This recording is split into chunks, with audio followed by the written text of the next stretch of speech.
What's up, everybody? This is the Sports League podcast. Back once again. I'm your host, Alex League. We got the co-host Amanda back. Finally, good to have you back, Amanda. Hey, it's summer is busy, man. I don't know what to tell you. Well, it's good news. It means football season is right around the corner, and we have a special guest for you guys, Qadry Ismail, 10-year NFL wide receiver. Great to have you back on, Qadry. It's always awesome. Thanks for having me on, Alex and Amanda, and looking forward to an awesome show. Yeah, we're excited, and let's get into this. The season right around the corner. Qadry, played in the NFL for 10 seasons as a wide receiver. He won Super Bowl 35 with the Baltimore Ravens and is currently a co-host on the Ravens Purple pregame show for CBS Baltimore. Qadry, are you excited with the season just 2 weeks away? We're tired of this preseason, tired of training camp. We're ready for the actual games to start. Yeah, no, it's interesting to say the word tired of it. When you look at the larger picture, there are going to be guys who their dreams are either going to be fulfilled and make a 53-man roster and or the practice squad. And then Yeah. there are going to be guys where their dreams are going to end. And for that ending, it's a stark reality, but that's what you kind of sign up for. So I am humbly excited for the season to get kickstarted, but I'm also, yes, very much into this final preseason week and set of games that'll be coming up, because that's where you can see who might potentially be that next up and coming. And then at the same time, honoring the guys who at least made it this far in their career, but it's going to come to an end. Yeah, and this season's a little bit different for you. I mean, I know you played for the Ravens, but this off season and during training camp, you've been implementing your missile training program, but there's somebody special on that team this year, isn't there?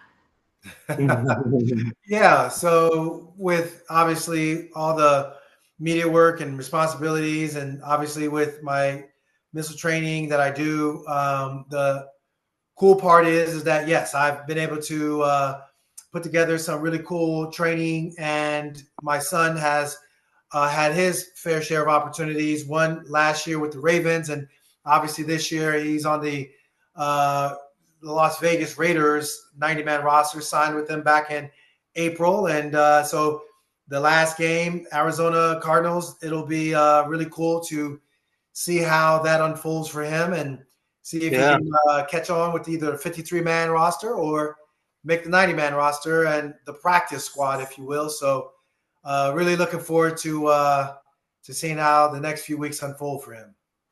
Yeah, It's we're definitely rooting for him. We'd love to see him make the team.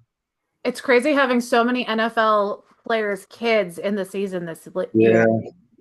There are so many like active players whose dads played who we grew up watching. So I love that for him.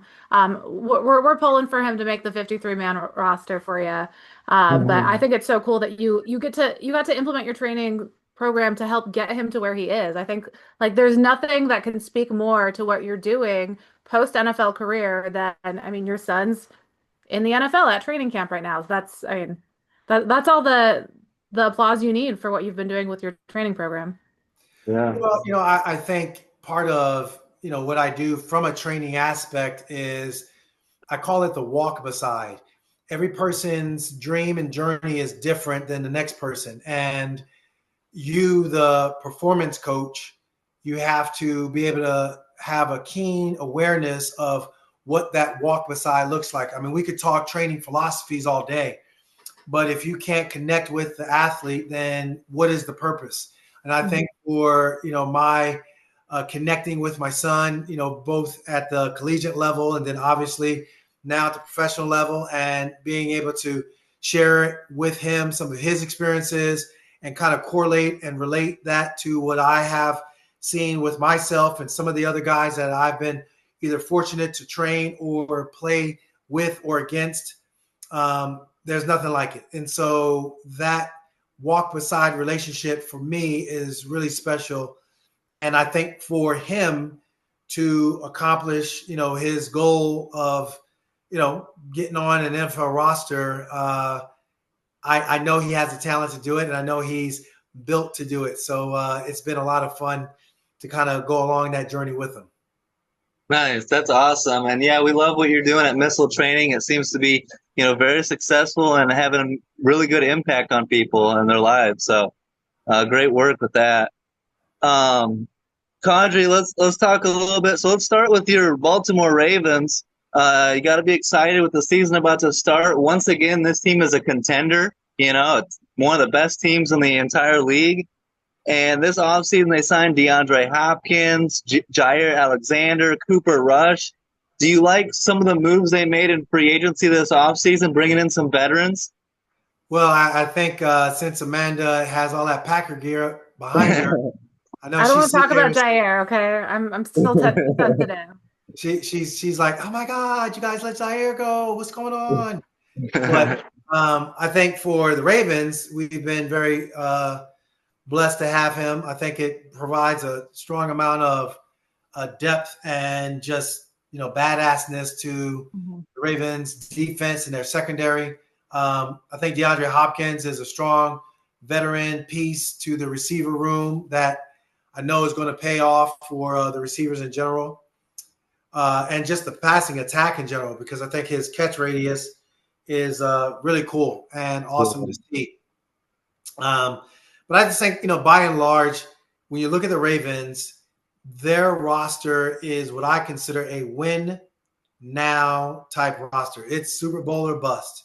Yeah. And all the coach speak of like, well, it's a process and all the other things that go along with it. You just throw that out the window. When your owner, Steve Bisciotti, is saying, hey, I'm focused on the now and not the future, that that's the mantra and the edict that has been passed down. And I think even the players, they recognize you've gone to the divisional round last year. Year prior, you were in an AFC championship game. Year prior to that, you were, going to the playoffs again. And I think the big thing for this team is finishing. And that is getting into the playoffs and advancing and getting to the Super Bowl, period, end of discussion. Yeah. The window in the NFL is so small. Yeah. That's where, they've had this window open, but you just can't keep saying that, oh, next year. It is a now win proposition. Yeah, I feel the same way about the Bills. Like your guys' windows are closing. The teams are stacked. They need to make a run for it this year. And you look how the Ravens drafted this year. I mean, safety Malachi Starks to go opposite Kyle Hamilton, that's a ready to go secondary right there. Linebacker Mike Green partnering up with Kyle Van Noy, like that's just filthy. Like it's gonna be so good. So I mean, you can tell they're ready this year. Like nobody needs a couple years to like get into it. All of their draft picks are ready to go. It's interesting when you look at Malachi Starks, right at OTAs, mini camp. He's been running with the first team unit, and it just looks like he's belonged there all along. Obviously, Ardarius Washington, him going down with an Achilles in the offseason, that was some unfortunate news. Hopefully, they can get him back some point in time in the season. That would be optimistic. It would only just, I think, bolster the defense. But mother of pearl, when you talk about Mike Green and what he's brought to the table, like I love the fact that there's no pressure on him to do anything but just be him. Yeah. And 17 sacks last year at Marshall. Like that's all he needs to do. Just keep doing you. It's working. And I think within this defense, the scheme fits him so incredibly well. And that's where I think, his talent that you just alluded to, Amanda, with the 17 sacks at Marshall, I think and what we've seen in this preseason, it absolutely translates into the regular season and playing on the professional stage. Like, I'm excited to see what he can do. So, yeah, both of those young players, they're going to be, instant contributors. I think at the same time, there's some other young guys that I think will provide some strong depth along that defensive front as well as secondary that I know, like Nate Wiggins had a great, first year last year as a number one pick. I think he's ready to, elevate his game to even higher heights. Just across the board, when you look at the mix of veterans and young players, I guess the the other unknown defensively is who's going to start opposite Roquan Smith. Is it going to be, linebacker by committee? You got some young players in Buchanan. Trenton Simpson, who unfortunately got benched last year, but I think he's had a strong camp. But Okay. I'm curious as to what that looks like in Zach Orr's mind. Who's going to start opposite of Roquan Smith? But all good problems to have. Yeah, and you would expect after all these years of Justin Tucker being as reliable and automatic as it gets, you would expect once he's no longer on the team to have a big gaping hole at kicker. But Tyler Loop has come in and looked pretty damn good in preseason so far as well. Yeah, it is crazy. Tyler Loop, from a bigger picture standpoint, like mother of pearl, you have all the pressure in the world on you. Oh yeah, those are some big shoes. Huge. Yeah. And obviously, Justin, last year, obviously the Baltimore Banner having an expose on his off the field issues and whether or not he feels he is in the wrong or however you want to put it. Bottom line, the evidence I think was really damning. Plus, on top of that, he didn't have a great year kicking. Mm-hmm. I think all just piled on. But Randy Brown, the Ravens kicking coach and specialist, he went and just combed the landscape and came up with Tyler. And I just think Tyler Loop is the guy. And hopefully he will be able to, just recognize that, the preseason is the preseason and the regular season ramps it up more. But within that, he's done a phenomenal job of changing his kicking form to match what Randy Brown and the Ravens want him to do. Yeah. And he's, even in the last game against the Dallas Cowboys, he's made all his extra points. I think he missed the one, was a 51-yarder, but he came back and made a 53-yarder, and he was, 5 of 6? 5 of 6. So, that's fantastic. Yeah. I think he's ready to continue to mature and grow as a kicker. Nice. Yeah. Absolutely. So let's stick with the AFC for a minute. So we've talked about teams bringing in veterans. How are you feeling about the Steelers loading up this year? I mean, they're definitely bringing in veterans. Some of the more elderly players have meandered over to Pittsburgh this year. They signed Aaron Rodgers, traded for DK Metcalf, who I wanted Green Bay to draft DK Metcalf so badly when he was up for the draft. So I like the two of them together. I think that's going to be a fun combination. Jalen Ramsey, do you think the Steelers can put something together with their new collection of vets or no? You know what? I think it's because of Mike Tomlin that I would say, yeah. I just think that Mike Tomlin is, Pittsburgh fan base, they get all not pissy, but they get irritated, I think, from the inside because their expectations are so high. And I get it. They haven't really won in the playoffs in quite a few years. Last year, they got mud stomped by the Ravens. Woo-hoo.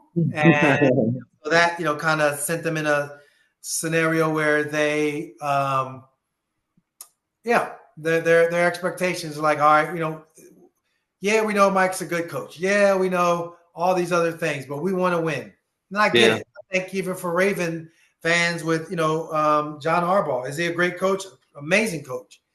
But he hasn't gotten the team over the hump. And what does it take? So with that said, Amanda, I think he will have the team ready.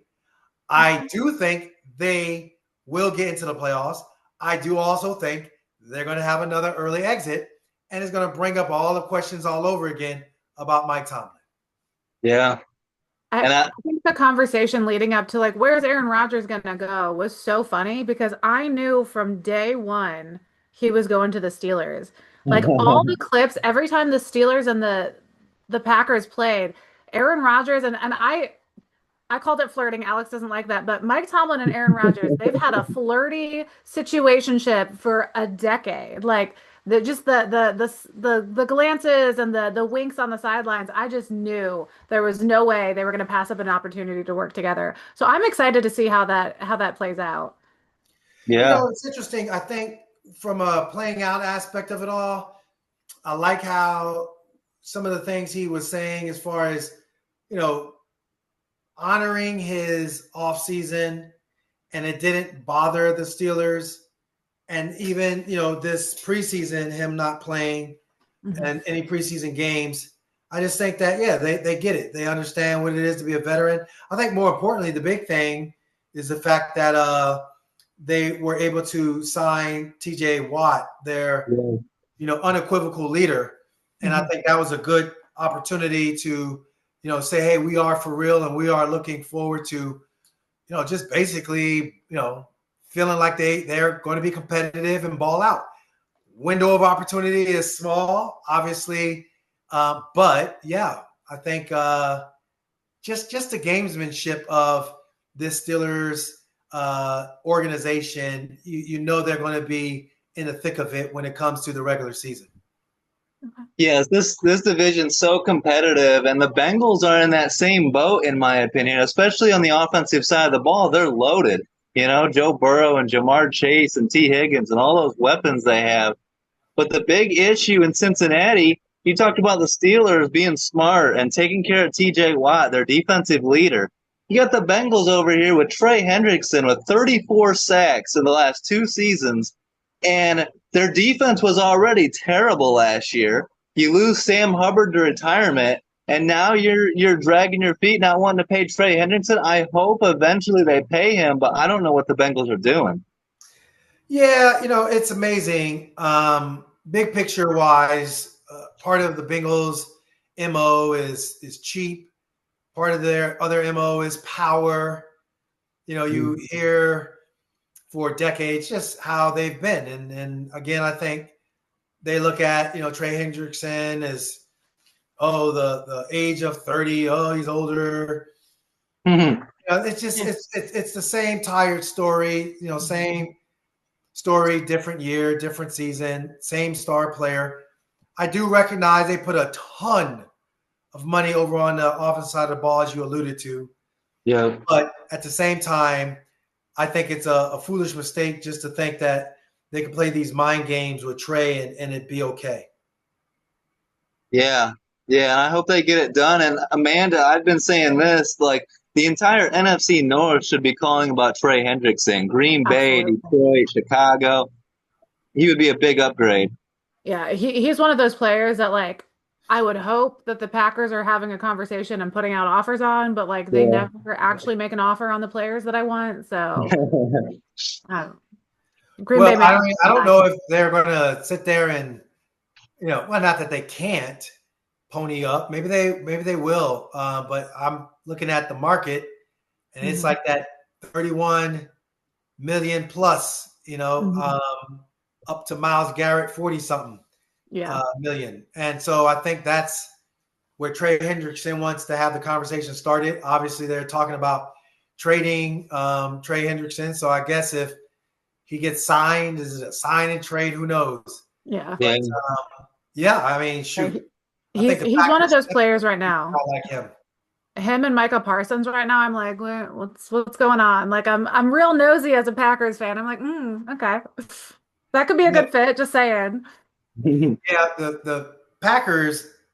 I don't know. I not that. I think the big thing for them, if they were to make a splash, I think it would look more feasible with Trey over Micah if Jerry wants to think about trading away Mhm. a stud like Micah Parsons. But yeah, I totally get it where you could potentially look at it and feel like there is opportunity to get a stud pass rusher that I instantly would bolster your team's Yeah, defense. we could absolutely use it. Um, so And so then Alex and I for a couple years now have had this ongoing battle. I like to say Flacco is Backo every time he wins a game. Alex is sick of it. So the Cleveland Browns announced that Joe Flacco has been named the starter for Week 1. We've got rookie Shador Sanders. Dylan Gabriel's been looking really good in preseason. Shador is proving the haters wrong, which I like, but obviously one start apiece isn't enough to go off of. Do you think that they move forward with all 4 of their quarterbacks? Do you think Kenny Pickett sticks around? Are they gonna let him go before the season? Yeah, it's intriguing because I think for the Browns, it was messy from the start. yeah, Drafting Shador, when they drafted him, had an opportunity to draft him before Dylan.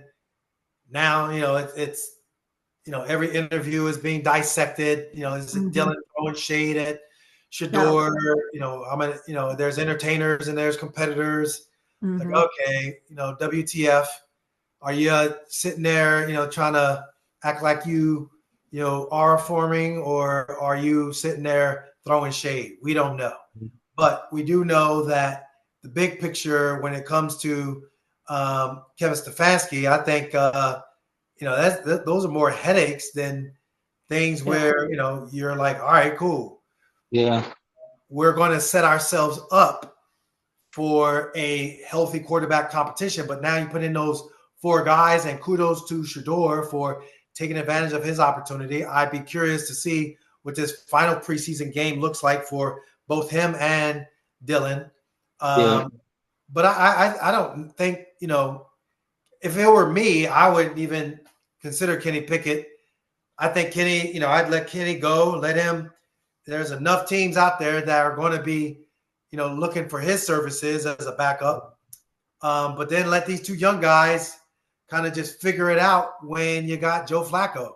yeah, Deshaun Watson, I think the owner kind of wrote him off. So Yeah. yeah, don't even worry about him. But I think this is it's a fiasco that's very unnecessary. Mhm. yeah. That's Yeah, fair. typical Cleveland Browns fashion. They got to make it more difficult than it needs to be. They're Um, just Well, so but it's bad with interesting quarterbacks. because week 2, Joe Flacco's coming back to M&T Bank. So I'm excited about it. oh, I know when he was with the Jets, he got to start versus the Ravens, and that was fun to Hmm. see. I think the Jets, yeah, none of the Jets lost. I thought they beat them, but no, they didn't. But yeah. No, so that's right. now he comes in with the Cleveland team, and we'll see how this unfolds. But I mean, I have a prediction. If you, please, I don't think I'm going to be wearing my Flacco's Backo shirt. I don't think it's going to come out to play.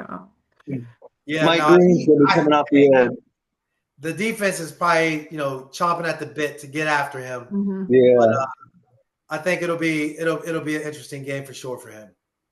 Absolutely. So this podcast, me and Amanda are rivals. She likes the Packers. I like the Bears. Amanda's very worried, Qadry, that my Bears are going to take over the division and not give it back.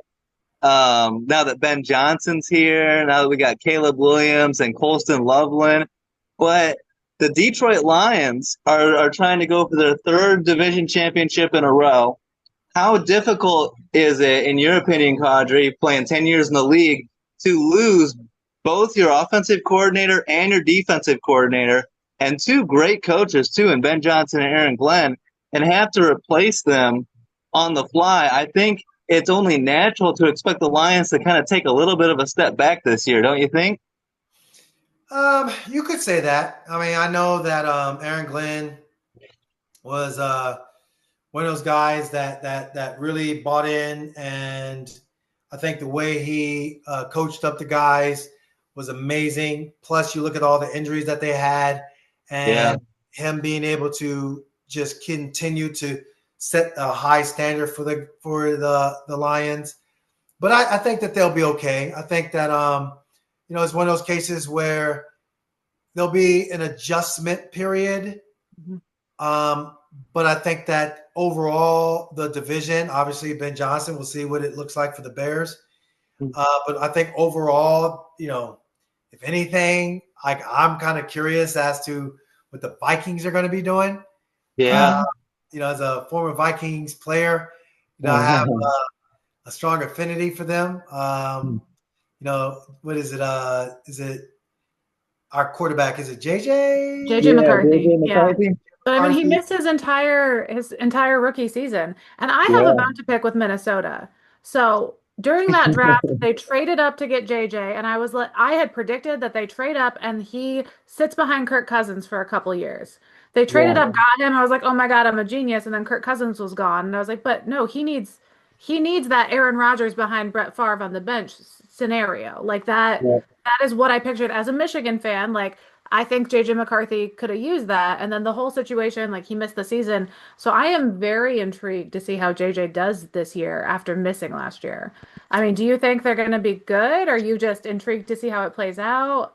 Are I you think investigating? their supporting cast with the stud receivers that he has, it makes it easy for him. Mhm. That's why I'm like, all right, bro. You had your coach literally having meetings with you all last year, tuning you, fine tuning the mental process, all of it. Yeah, I really think that the intrigue is more along the lines of, will it be just a step right on in? Sam Mhm. Darnold is gone. You got the keys to the Porsche. Go out and take it for a ride, and let's see how far we can go. I I I'll be agree. intrigued to see how many of the plays end up being run plays because I mean, yeah, he won the Michigan championship, but there was such a run heavy offense. I mean, they've got Aaron Yeah. Jones, Jordan Mason, Xavier Scott, Ty Chandler. Like they've got a good running back room, but I'm intrigued to see how the play calls end up being split between the passing plays and the handoffs to the running backs. Yeah, Yeah. no, I think that's something that bigger picture wise, shoot, if you're looking at your division, I mean, running the football, controlling the clock, It works. it does. Yeah. And then you got stud receivers that you can get the ball to, to make big plays. Like that favors your offense and not necessarily worrying about making mistakes from your young quarterback. Yeah.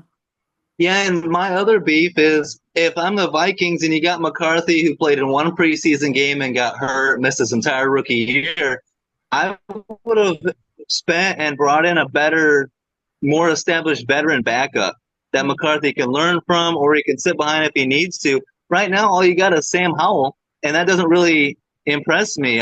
All the pressure's on McCarthy to stay on the field and perform at a high level. You know what I mean? So we'll see. Um, Let's talk. So you see, the Colts today named Daniel Jones their starting quarterback, and that came as a surprise to me. I thought for sure they were going to go with Anthony Richardson. We know who Daniel Jones is at this point. Richardson's still developing. What did you make of that decision, Qadry, with the Colts naming Daniel Jones their Week 1 starter? Yeah, it's interesting. I had a up close and personal view of both Richardson and obviously Daniel Jones, and they had the joint practice with the Ravens and then preseason game, and literally like it just looks different with Daniel Jones in there. I Mm-hmm. think Anthony Richardson is a talented player, but I don't think he is a quarterback that is ready to win now. Will Okay. he potentially mature and grow? Sure. But I think like a Jordan Love who had to sit behind Aaron Rodgers, learn, adapt, and grow. And then when it was his time, he just went out there and flourished. I know he's dealing with the preseason thumb thingy, but I think, bigger picture, Richardson still needs to mature and grow as a quarterback. Yeah. Whereas Daniel Jones, he was thrown into the fire. And now he's in a scenario where he's given the keys to the car again, and let's see how far he can take it. I think that offense has some good weapons around him. I think they got a strong running game as well. Mhm. But yeah, I think he's the better choice of the two quarterbacks. Yeah, it's Okay. definitely a better situation for whichever quarterback there than what Daniel Jones had to work with previously. But I'm not a Daniel Jones fan. I just something about him. I'm like, go. Ugh. Anyway, so He I'm doesn't. pulling for them to have a better season. But Yeah, I think some of the plays that I've seen where you would think is like a big play, and he just doesn't finish. He doesn't have yeah, the ability to finish. It's he's just set up, he's got a receiver open, and then he throws it short 10 yards. I'm like, that would have been a highlight. Like, every time I get excited and I start rooting for him, he does something. I'm like, never mind. Just get it. I agree. I agree. Amanda, you love the Giants quarterback room, don't you? Oh, I wanted to be a fly on the wall in that quarterback room. I mean, just from day one, it's interesting. We've got like the Italian mafia vibe kid. We've got Russell Wilson, who is just a weirdo who is fully content being a weirdo. Like he says weird stuff. He's funny. He's just like kind of socially awkward. Like his weird Subway commercials. I know some NFL players. I've hung out around Russell Wilson, in the Seattle area with some friends who were dating players. Like he's an oddball, and that's totally fine. But just the different personalities in that room. I mean, Jameis Winston is hilarious. He just says Yeah. whatever is on his mind, no filter. I wanted just a show of those quarterbacks interacting because I mean, it's got to be hilarious. I think Um, it's funny with Russell. Um, he comes across as wanting to be perfect, perfect. mhm. Yeah. That's where it doesn't look authentic. Yeah. I think with Jameis, to me, it feels that he has fully embraced his faith. Hmm. He's fully embraced his journey as a quarterback. And I think his off field life has come to a place where he's comfortable in his own skin and he doesn't care anymore. And Yeah. so you put all that together and you have a scenario where you got a quarterback that, yeah, let's ride, let's roll, let's have some fun. And yeah, we're gonna go out there and compete and do what we need to do. And we, the fans, we get the sound bites and all the things that Mhm. He, make it entertaining. he should be mic'd up every minute of every game. I'm kind of interested, because even Jackson Dart, like, I mean, he's an Hmm. older rookie, but Yeah. I'm like, all right, how far are you going to go with Russell before you Yeah. put in Jackson? How And far are we Yeah. taking it with four quarterbacks? Yeah. There's so many. But I mean, can you imagine a reality show of that quarterback room? Like that was my dream this offseason. And yeah, and it's Yeah, but interesting because I mean, after last GM, year, the Giants aren't doing another hard knock show I for the rest know. of their history. Never. They're never going to do it again. But especially with the situation where like the GM and head coach are both kind of in the hot seat this season, like Yeah. they need to sort it out and make some big decisions. So I don't know. but that's why I think it's interesting that they brought in two veterans. Obviously, they felt whatever they felt with Shador, and they drafted Dart, which is fine. Um, I think that if they get off to a good start, cool. I think if they get off to a 500 start, and then it's later in the year, I can see them going with Jackson Dart to Mhm. save their job and give it a scenario of, hey, look, there's hope for the future and that development. And I think even for Jackson Dart, I mean, he has to play well if he does and when he does get his opportunity, because I think it's a scenario where, if they get fired and they clean house, he's not going to be the next regime's guy. Yeah. Yeah. Yeah. So there's They're a going to lot want to of bring in their own guy. vested interest for him to play well, both coaching staff and for him from a career standpoint. So Yeah. going into the draft, I had it lined up. I was like, the Giants need to take Shador because if the team's not going to be good and not going to come out of the season with a winning record, they at least need to get butts in seats with this big flashy player, his, big media personality and his dad. Like, I mean, if you're in the hot seat and you're not sure you can win this season, bring in the big name, do something exciting and fun, have fans come to games just to see the guy and his dad. And I was very surprised they didn't go after him. Well, it's ego, Hmm. and it's the I'm not comfortable. If I'm going to go out, I'm going to go out on my own dime. How I want to go out.